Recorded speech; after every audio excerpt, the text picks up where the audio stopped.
Chinese fighter jets fly near Taiwan. We find out why.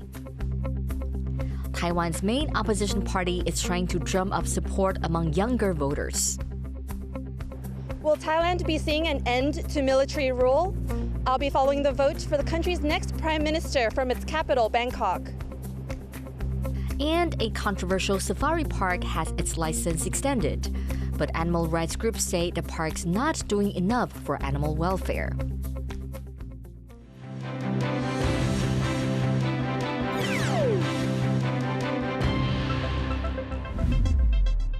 A warm welcome to TaiwanPlus News. I'm Betty Chen. Taiwan's military reported 30 Chinese warplanes operating around the country on Wednesday morning.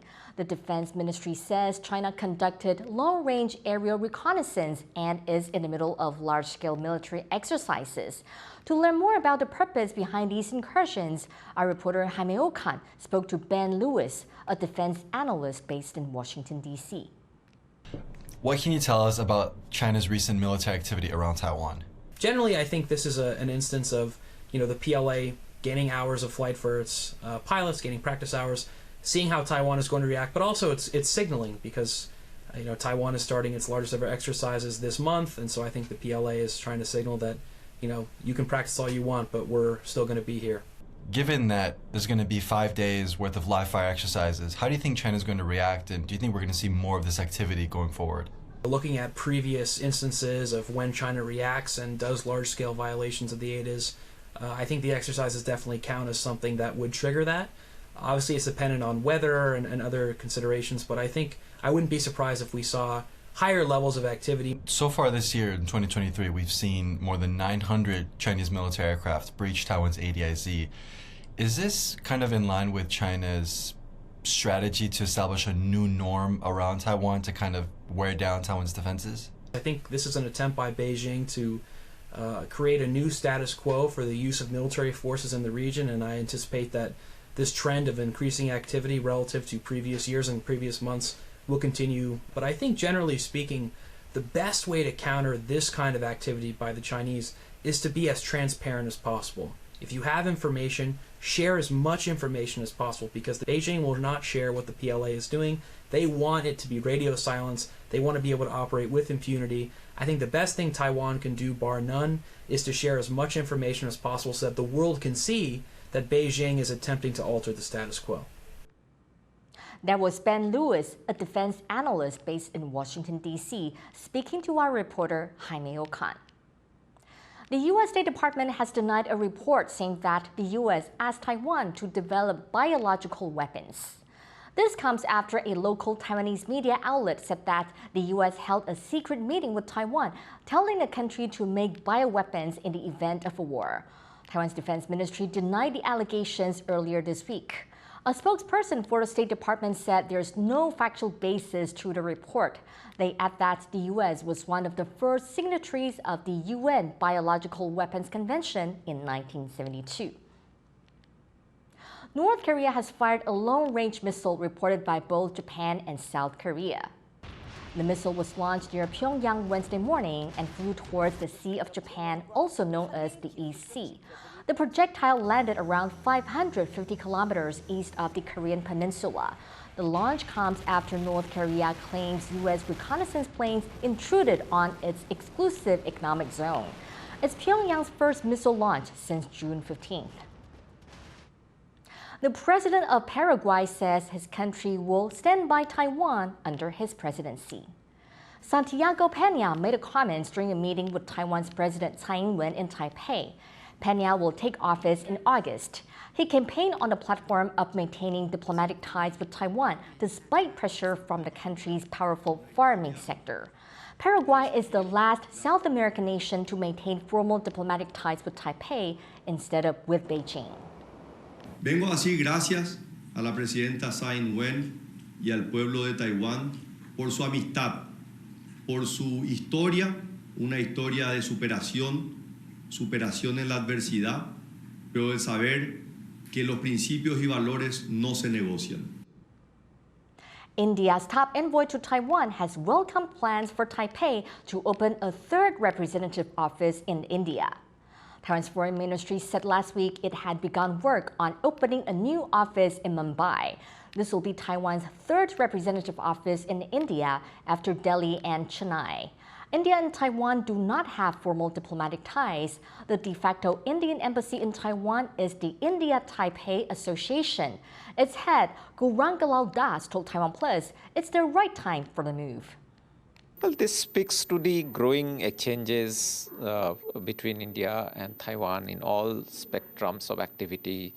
Economy, trade, investment has all gone up very significantly in the last few years, and people-to-people exchanges are also increasing. So I think this is a right step to go, and I hope that this will lead to more substantive benefits for both our economies.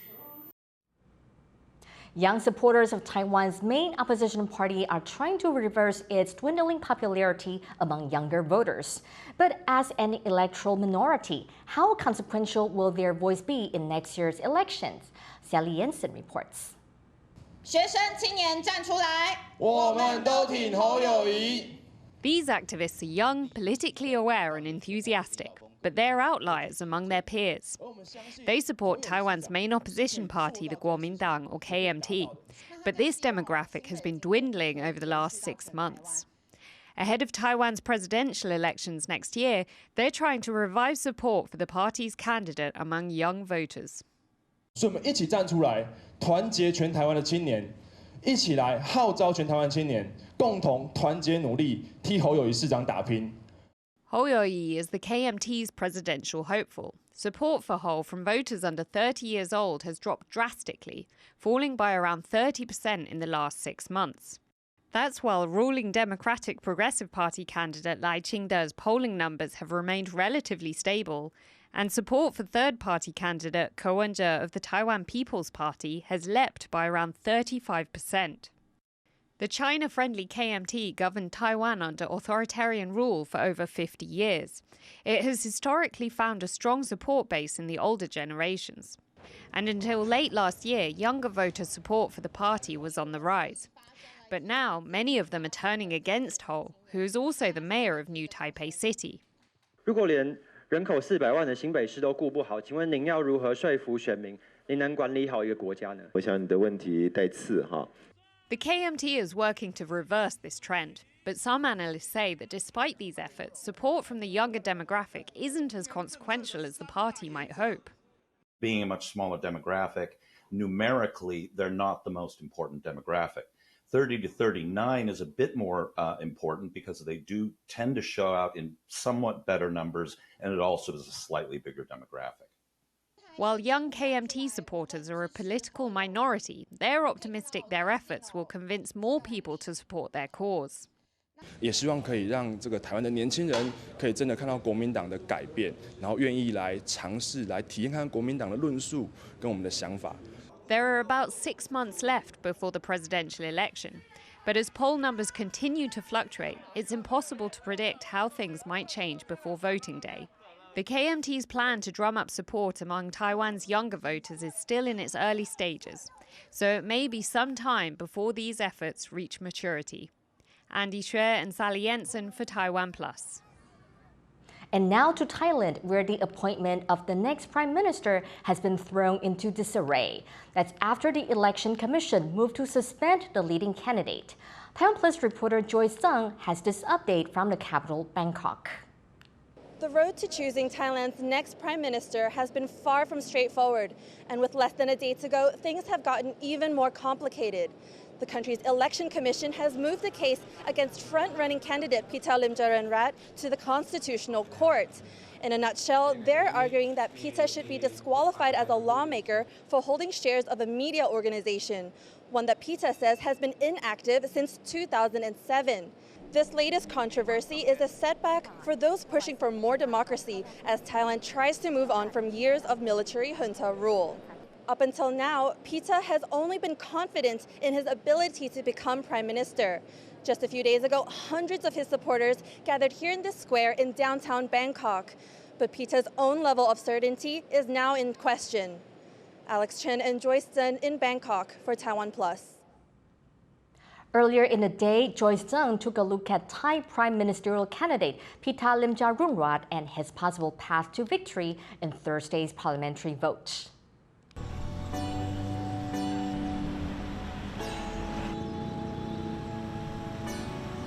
Thailand. It's the second largest economy in ASEAN, the Association of Southeast Asian Nations. It's also one of the world's most popular vacation spots. And after nearly a decade of junta rule, the country could be entering a new era. The stage is set for a head-to-head battle between military might and a youth-backed democratic voice. And the man most people are hoping will govern the country?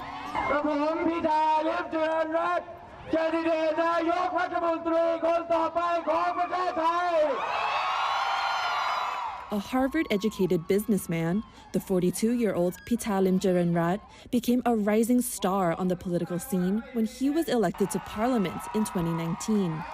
He's from a wealthy family with a history of political involvement. And he now leads Move Forward, which positions itself as a reformist party.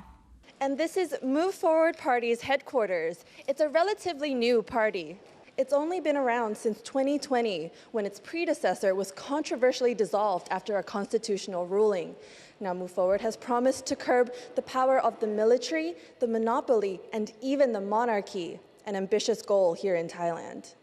Pita has also said he's taken policy inspiration from Taiwan.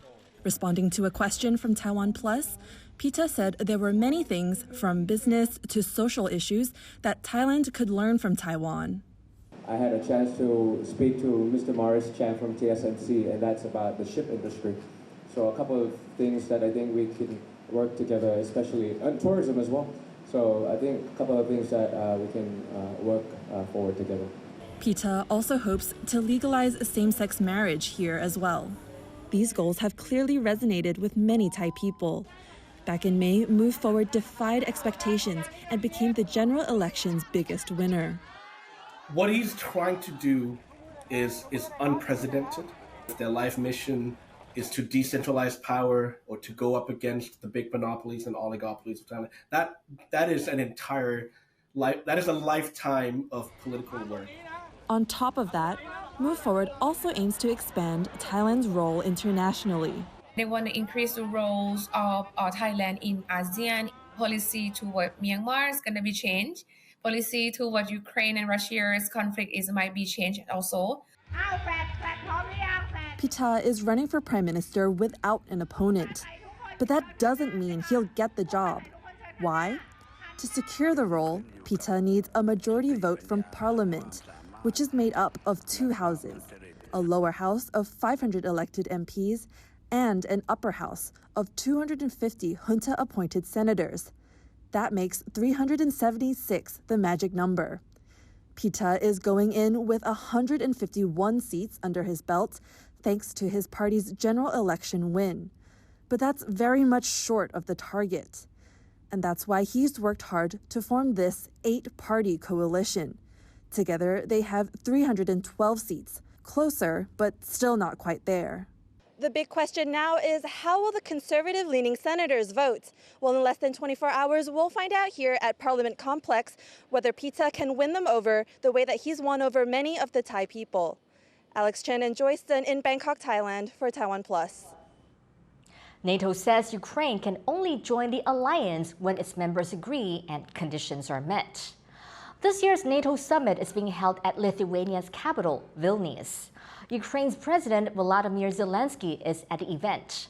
Russia invaded his country in February last year, and although Ukraine cannot join NATO while at war, it hopes to do so once fighting ends. But Zelensky is angry that his country's application has been put off and slammed the decision as absurd. Another major focus of this year's summit is the strengthening relationship between Russia and China. NATO allies will meet the leaders of South Korea, Australia, New Zealand, and Japan on Wednesday. To find out more about the growing relationship between the Indo-Pacific nations and NATO, Harel Hughes spoke to Yulia Anna Ferenci, EU-Taiwan relations expert in Taipei. What is different about this year's NATO summit? So this year's NATO summit takes place in a very tense global context. The entire global strategic landscape has shifted both in the Euro-Atlantic region, but also in the Indo-Pacific, global dimension. And this comes through the growing strategic alignment between Russia and China. So NATO members have been on high alert, seeing this cooperation between China and Russia, this friendship growing. And this, in fact, poses a global threat to the international order. We've been seeing a much larger focus on the Indo-Pacific region in all these NATO discussions. So what does that mean for Taiwan in general? This is an investment in deterrence, and going forward, this will be important. What happens in the Indo-Pacific affects the Euro-Atlantic region, and there is a growing sense of urgency. This helps the countries in the region to protect their interests and to ensure that there is peace and stability in the Taiwan Strait, because that is ultimately also the interests of countries in Europe. That was Harel Hughes speaking with EU-Taiwan relations expert Yuja Anna Ferenczi in Taipei. 6 people have been killed and 19 injured in floods in southwestern Japan. What's being called record-breaking rainfall hit the country on Monday, triggering mudslides and floods. The torrent follows days of heavy rain.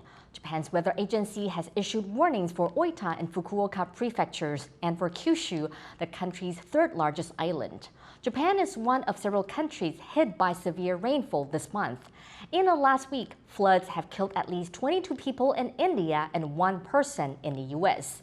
Experts warn that climate change will continue to make weather more extreme. Coming up, experimental programs at Taiwan's National Center for Traditional Arts reimagine old art forms. Stay tuned.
Welcome back. You're watching TaiwanPlus News. Taipei prosecutors are investigating Taiwanese entertainer Mickey Huang after he was accused of sexual misconduct. This comes after a woman made the accusations online last month. She says Huang forcibly kissed her and took her nude photos more than 10 years ago when she was 20. After being accused, 51-year-old Huang took to Facebook Live where he admitted acting inappropriately and apologized. He later tried to take his own life and was admitted to hospital. Investigations are ongoing.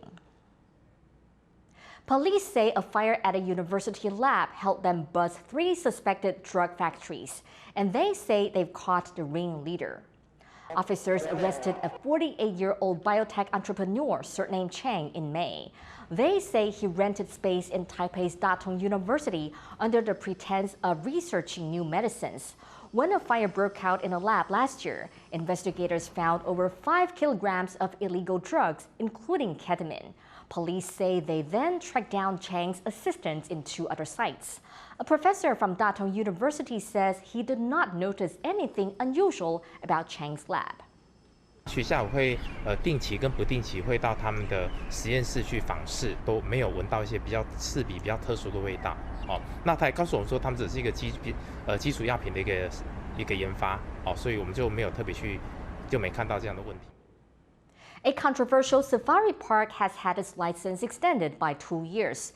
That's after an inspection based on the latest animal welfare rules. But as John Van Tres reports, animal rights groups say the park needs to do more. A passing grade. These 3 inspectors have given Leofoo Village's safari park just over 71 out of 100 points, meaning it can continue exhibiting animals to visitors. This park has a history of controversy. 8 of its giraffes have died in the past decade, and in March, a baboon escaped from the park. At first, the park denied any of its baboons were missing. A hunter later shot the animal, sparking outrage across the country. Officials say that in deciding to let the park keep its animals, they expect improvements. 狒狒园区里面它缺乏那个遮阴的部分要求六福村可能要做一些对遮阴的部分来做建设。 The inspectors also want the baboons chipped, more natural light for the bird enclosure, and more space for the park's 2 rhinos. But some animal rights groups say this isn't enough. 他们其实是大型的水禽，这个问题我们过去也曾经检举，但是防治所因为一直没有进行会勘，所以我们得不到任何正面的回应。 And it isn't just the flamingos. In a joint press conference Friday, 3 groups said they've counted nearly 20 shortcomings in animal welfare, meaning a passing grade isn't going to change all minds about the park's image. Devin Tsai and John Van Trieste for TaiwanPlus. It's one of the biggest days of the year for Taiwan's professional baseball league, the annual draft. This is where the latest crop of young players find out who they'll be playing for in the coming season. Ing-wen reports from Taichung.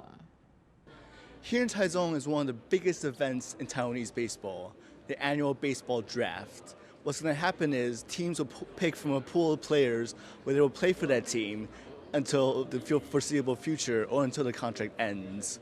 The order is being determined by record. The worst teams pick first, while the best teams pick last. There are 6 teams in the baseball league, all of them vying for the next baseball superstar in Taiwan.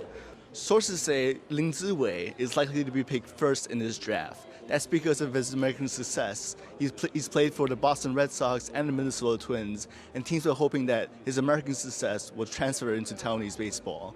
Howard Zhang and Bing Wang in Taichung for TaiwanPlus. Taiwan's National Center for Traditional Arts is launching 6 experimental pieces that look back at the history of performing arts in the country. Huang reports.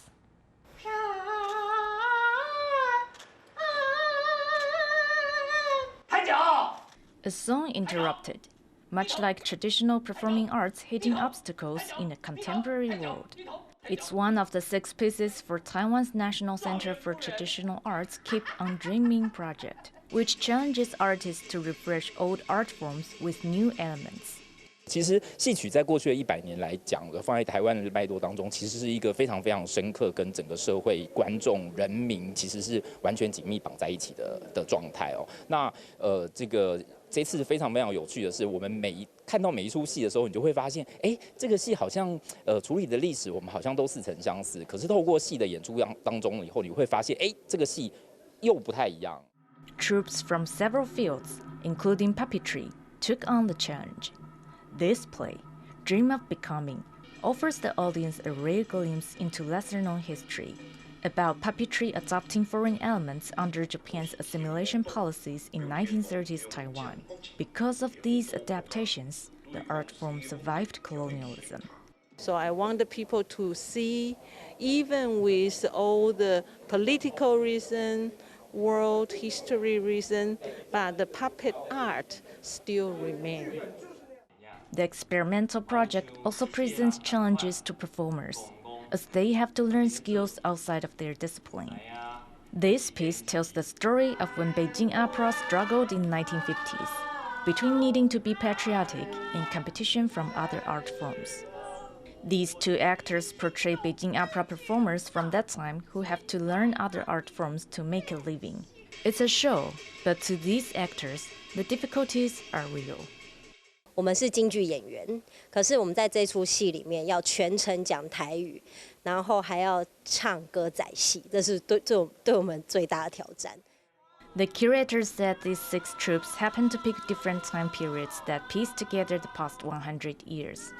Whichever piece of history they brought to the stage, It all helped in shaping a new artistic landscape. Kamashi and Yijing Huang for TaiwanPlus.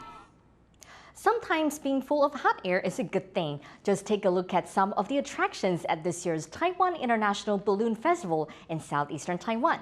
Yvonne Yang has more. Floating up into the sky. The world's very first hot air balloon in the shape of sea goddess Mazu is lifting off again. Along with 24 other unique creations, this balloon is drawing a lot of attention. This is the Taiwan International Balloon Festival in southeastern Taiwan's Taidong County. 55 hot air balloons of all shapes and sizes will take flight this year. The event will go on all summer, wrapping up at the end of August. Of the 25 that set off on opening day, one heart-shaped balloon from Japan flew low over the crowd, then began to drift up, showing off its operator's skills. Taoyuan City joins the festival for the very first time.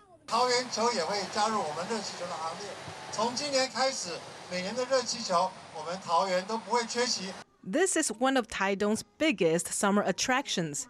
Even so, the crowd at this year's opening ceremony was half the size of previous festivals, possibly thanks to heavy rains the night before and summer vacation not starting until July.